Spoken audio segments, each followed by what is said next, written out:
नमस्कार महाराष्ट्र, मी स्वागबाई रुपाशमधून रुपाली।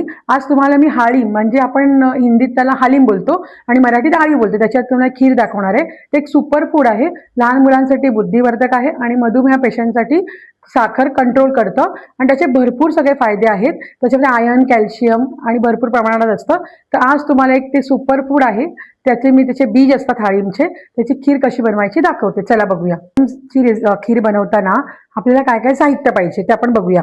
आपल्याला लागते ड्रायफ्रुट्स, हे हाळीम आहेत, हे ड्राय हाळीम आहेत। हे आपण एक तास भिजवले ते असे भिजतात। हे आहे गुळ, इलायची पावडर, दूध आणि मखाने आणि केसर। केसर अवेलेबल असेल तर ठीक आहे, नसेल तर काही प्रॉब्लेम नाही। एवढं साहित्य आपल्याला हाळीमच्या खीरसाठी लागतं। आता आपण हे थोडंसं तूप टाकलेलं आहे, बघू शकता। तूप टाकल्यावर आपण थोडेसे रोस्टेड ड्रायफ्रुट्स टाकले याच्यात। हे थोडे रोस्ट झालेले आहेत। ह्यात थोडेसे मखाने मिक्स केलेत।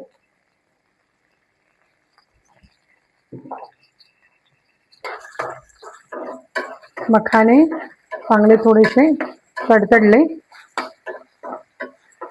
की आता आपल्याला टाकायचं आहे दूध।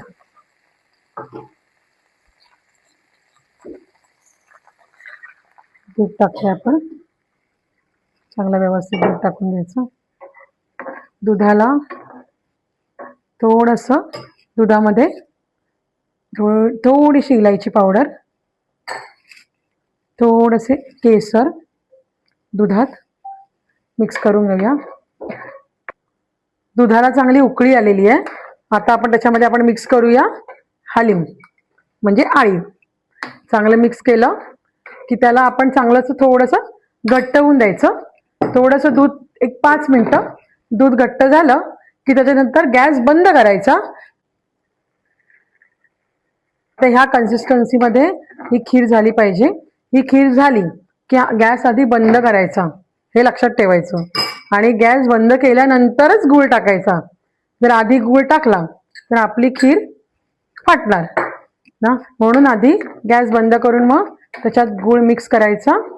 छान, आपली खीर रेडी आहे। ओके, आता आपण ही मस्त अशी खीर बनवलेली आहे आणि ही खाण्यासाठी रेडी आहे। तुम्ही बघू शकता, ही खूप छान खीर झालेली आहे आणि हे आहे हाळीवची खीर। ही तुम्ही घरी करून बघा, खाऊन बघा, मला कमेंटमध्ये सांगा। माझ्या चॅनलला सबस्क्राईब करा, लाईक करा, शेअर करा। खीर खा, मस्त राहा, खुश राहा। Bye bye.